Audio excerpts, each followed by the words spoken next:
Londres, 16 de enero de 1908. Hardy, profesor de Cambridge y uno de los matemáticos más prestigiosos de su época, recibe una extraña carta que viene de la India. Apreciado señor, me permito presentarme a usted como un contable de la oficina del puerto de Madrás, con un salario de 20 libras anuales solamente. Tengo 23 años de edad. He hecho un estudio detallado de las series divergentes en general y los resultados a los que he llegado son calificados como sorprendentes por los matemáticos locales. Yo querría pedirle que repasara los trabajos aquí incluidos. Y si usted se convence de que hay alguna cosa de valor, me gustaría publicar mis teoremas, ya que soy pobre. Junto a la carta, Hardy recibe unas hojas de cuaderno que contienen 120 fórmulas extrañas. Por la noche, junto a su colega Littlewood, se pone a descifrarlas. Su sorpresa va en aumento. Las que consiguen desvelar les descubren que no están ante la obra de un chiflado, sino ante un genio de las matemáticas. Algunas de las fórmulas les desbordan por completo, pero como afirma Hardy, forzoso es que sean verdaderas, porque de no serlo, nadie habría tenido la imaginación necesaria para inventarlas.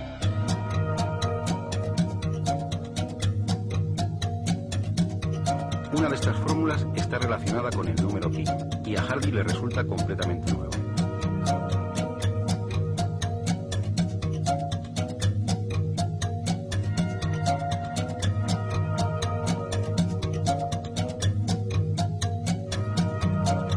¿Quién es el extraño autor de estas hojas? Se trata de un joven de 25 años. Había mentido en la edad. Empleado de la oficina del puerto de Madrás en la India, sin ninguna formación académica. De hecho, había suspendido los exámenes en el colegio universitario, pero con un gran talento matemático.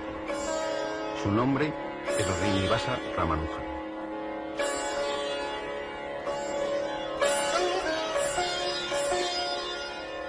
Uno de sus juegos infantiles consistía en recitar a sus compañeros el valor de pi con varias decenas de cifras decimales.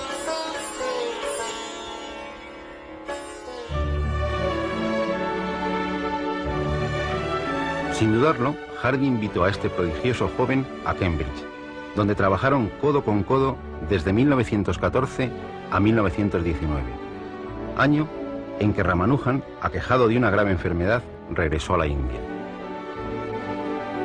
Murió al año siguiente.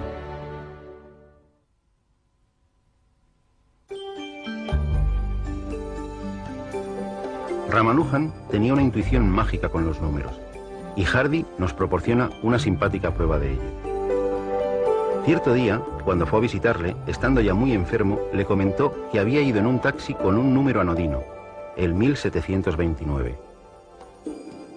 No tan anodino, le respondió Ramanujan sin pensarlo. Es el primer número que se puede escribir de dos formas distintas como suma de dos cubos. ¿Cómo funcionaba su mente con los números? Por desgracia, nunca lo sabremos. Recogiendo una tradición que se remonta a la cultura griega, Ramanujan se lanzó a la búsqueda del valor de pi con la mayor aproximación posible. Para ello, utilizó series infinitas.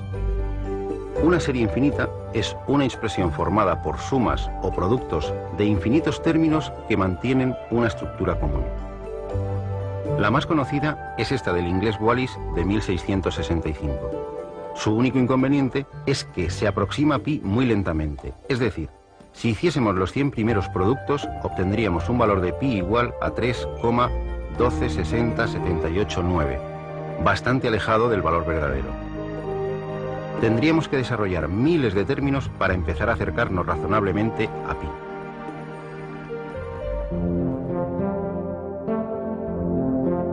Desde el siglo XVII, series de este estilo han jugado un papel fundamental en la historia de las matemáticas y, francamente, no dejan de sorprendernos.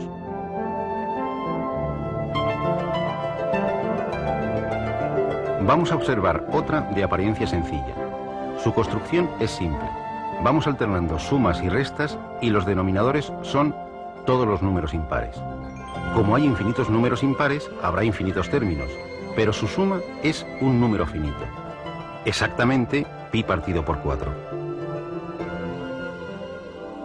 Cualquiera de estas dos series nos serviría para calcular pi con tantos decimales como queramos. Pero hay un inconveniente. Tendríamos que desarrollar tantos términos que el más potente ordenador tardaría años en proporcionar solo las 100 primeras cifras exactas y tendría que emplear una serie de 10 elevado a 50 términos. Ramanujan descubrió una serie que se aproxima al valor de pi a velocidad de vértigo. La serie es esta. Cada nuevo sumando proporciona 8 decimales exactos de pi.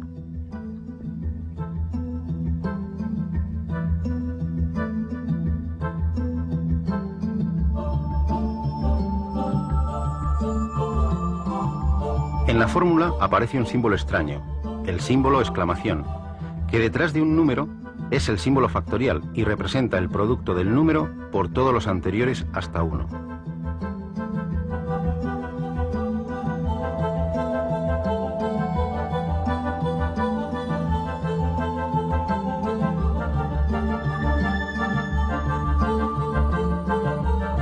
Como ven, la fórmula ya no es nada elemental, y lo más curioso es que Ramanujan la descubrió investigando algo en absoluto relacionado con pi, unas funciones especiales, las funciones modulares. Pero antes de aventurarnos en los millones de cifras de pi, vayamos al principio de la historia de este número tan extraño.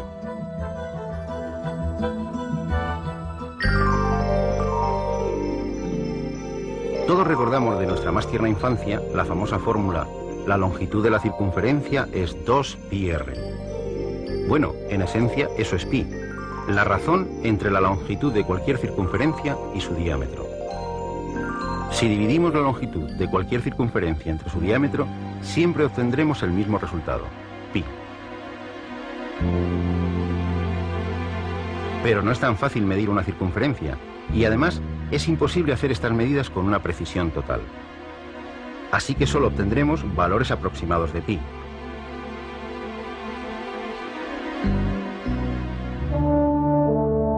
Pero para hablar de pi, tenemos que retroceder en el tiempo hasta el siglo III a.C. y viajar hasta el sur de Italia, a Siracusa. Y allí nos encontramos Eureka, con Arquímedes, el de la bañera, uno de los despistados más famosos y al mismo tiempo una de las mentes más geniales de la historia, y autor de alguna de las frases más populares de todos los tiempos. Todo cuerpo sumergido en un fluido experimenta un empuje hacia arriba igual al peso del líquido desalojado. Este es el teorema de Arquímedes. Y también descubrió las leyes de la palanca: dadme un punto de apoyo y moveré el mundo. Además, se las ingenió para hacer que el agua subiese de un punto a otro más alto. Sí, también el tornillo sin fin, que hoy se utiliza en nuestros silos para elevar el grano, se lo debemos a él. Este sabio polifacético fue sin duda el primer ingeniero militar de la historia. Con sus diabólicos inventos bélicos trajo en jaque durante 2 años a los ejércitos del general romano Marcelo.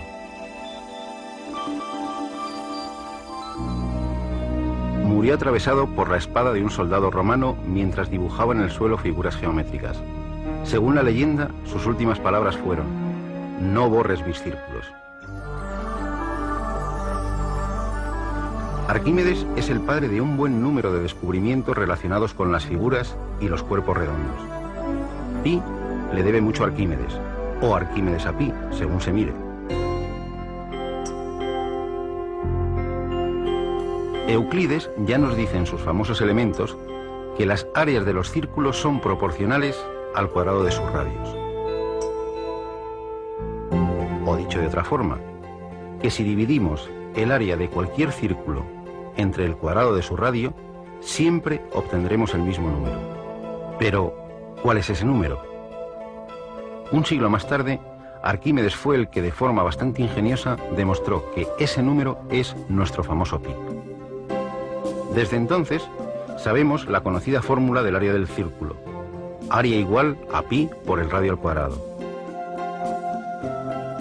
Aunque Arquímedes lo decía de esta otra forma: el área de un círculo es igual que el área de un triángulo rectángulo, uno de cuyos catetos es el radio y otro la longitud de la circunferencia.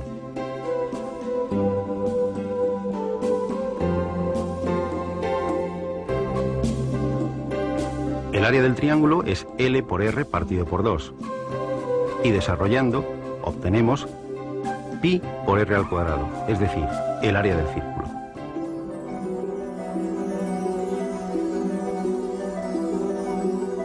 Por lo que parece, Arquímedes era un enamorado de las curvas. Descubrió resultados increíbles sobre la espiral que hoy lleva su nombre, la espiral arquimediana. El área barrida por el radio de la espiral en su primera revolución es la tercera parte del área del círculo cuyo radio es el radio final de esta revolución. Cilindro, cono, esfera. Son cuerpos redondos. El número pi es la llave para calcular sus áreas y sus volúmenes. Y siempre que aparece esta llave es Arquímedes quien nos enseña a usarla.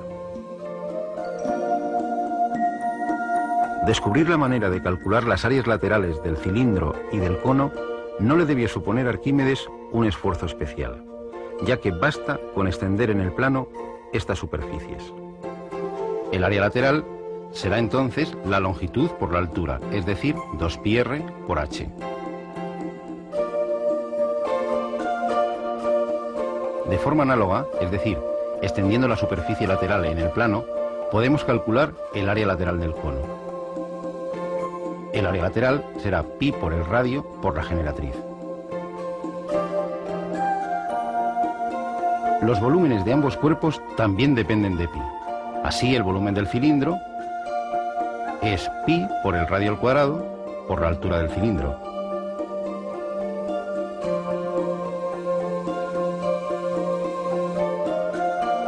Y el volumen del cono es igual a 1/3 de pi por el radio al cuadrado por la altura del cono. Lo que ya no es una tarea tan simple es calcular el área y el volumen de una esfera. En su asombroso libro sobre el círculo y la esfera, Arquímedes nos demuestra que el área de una esfera es 4 veces el área de su círculo máximo.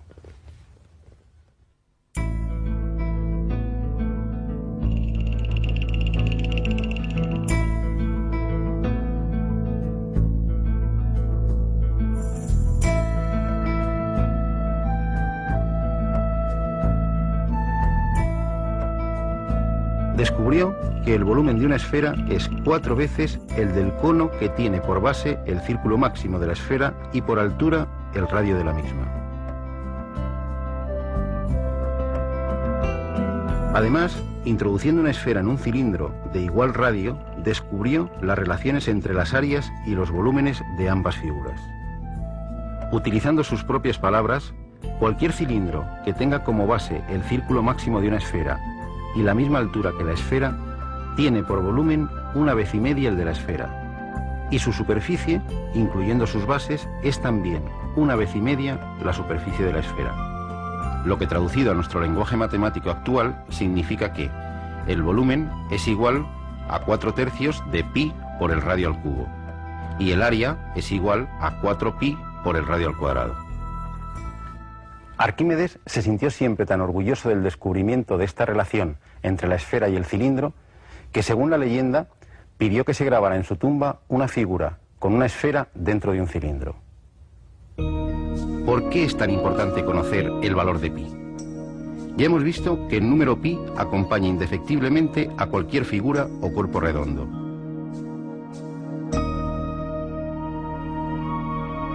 Para calcular cosas tan dispares como la masa de la Luna, o el material necesario para la construcción de un oleoducto, o la capacidad de los depósitos de combustible, o incluso la distancia de Madrid a Nueva York, necesitamos a pi.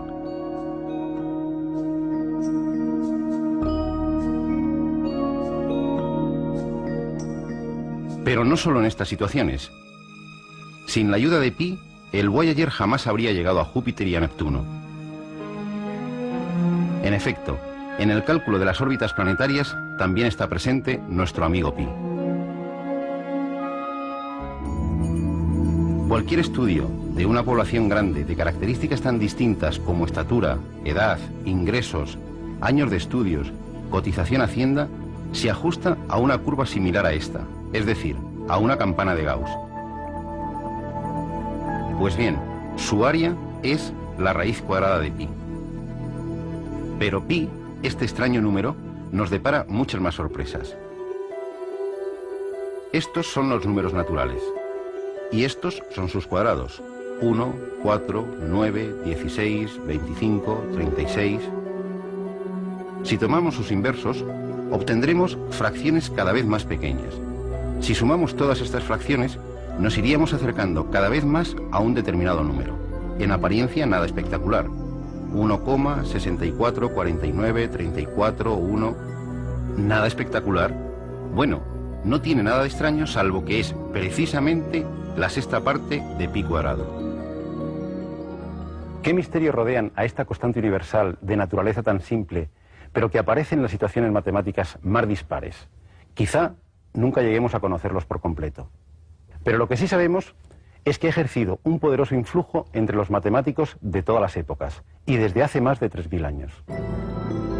Desde que en 1761 Johann Heinrich Lambert presentase en la Academia de Berlín la primera demostración de que pi es un número irracional, sabemos que este número no se puede escribir como una fracción, es decir, que tiene infinitas cifras decimales que no se repiten periódicamente. Jamás podremos expresar con nuestras cifras su valor exacto. Si pensamos que con los 11 primeros decimales de pi podemos calcular la circunferencia de la Tierra con un error inferior a 1 centímetro, y que con los 40 primeros decimales podríamos calcular el diámetro del universo con un error inferior al diámetro de un átomo de hidrógeno, parecerá que tanto esfuerzo por encontrar cada vez más decimales de pi es fruto de una obsesión o una enfermedad de los matemáticos. Sin embargo, esta búsqueda ha enriquecido otros campos de las matemáticas muy poco relacionados con los círculos.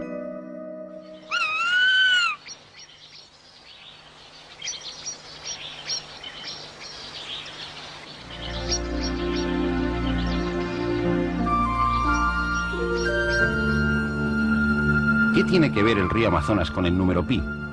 En apariencia, nada.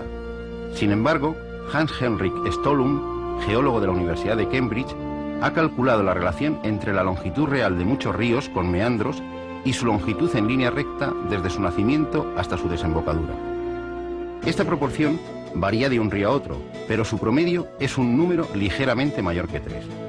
Lo realmente curioso es que en ríos como el Amazonas, el Mississippi y los grandes ríos siberianos, todos ellos de enorme longitud y pendiente suave, esta proporción es poco más de 3/14. Sospechosamente parecida al número pi. Pero vayamos al principio. En la Biblia aparece una de las primeras referencias, no muy afortunada, del valor de pi. En el libro de los Reyes se citan los utensilios que Salomón mandó construir para su templo, entre ellos un mar de fundición, un gran cuenco. Según el texto bíblico, hizo fundir un mar 10 codos desde una orilla a la otra, completamente redondo, y su altura era de 5 codos, y con una cuerda de 30 codos lo rodeó. De la cita se deduce que asignaba a pi el valor de 3.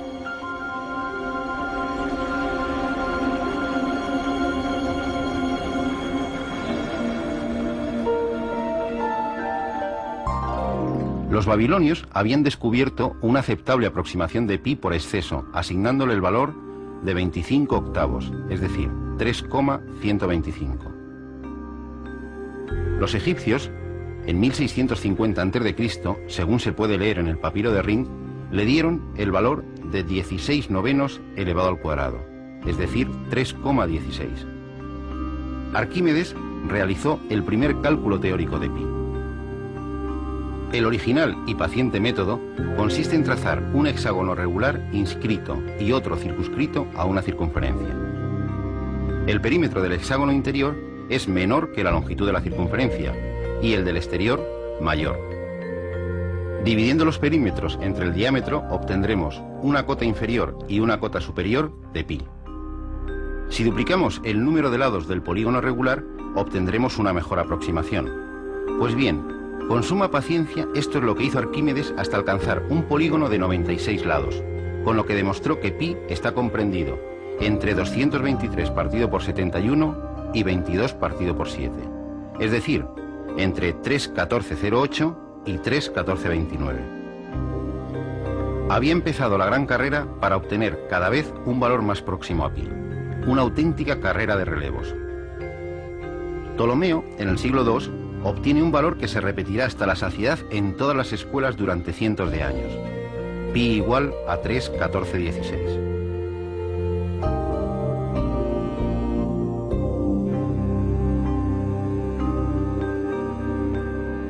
En China, en el siglo V, Chun Chi da el valor de 385 partido por 113, es decir, 3,141592.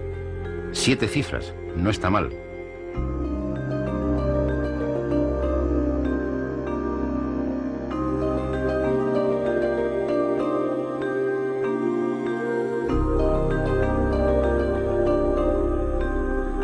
En el siglo XVI, el francés François Viet consigue calcular el valor de pi con 10 cifras decimales, 3,1415926536, utilizando polígonos regulares de 393.216 lados. A finales de siglo toma el testigo el matemático Ludolf van Zeulen, que dedicó más de la mitad de su vida al cálculo de pi. Llegó a trabajar con polígonos de billones de lados. Tal era su obsesión por pi que hizo grabar en su sepulcro, como todo epitafio, los 35 dígitos con que calculó su valor. 3,14159265358979 32.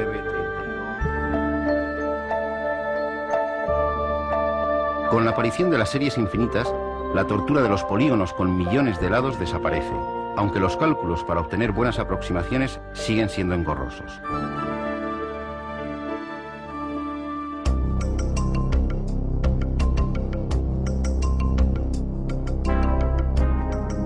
Y la carrera continúa. Utilizando series de convergencia cada vez más rápida, Abraham Sharp obtuvo 71 cifras de pi. Days obtuvo 200 cifras en 1824 y Richter, 30 años más tarde, obtuvo 500 cifras.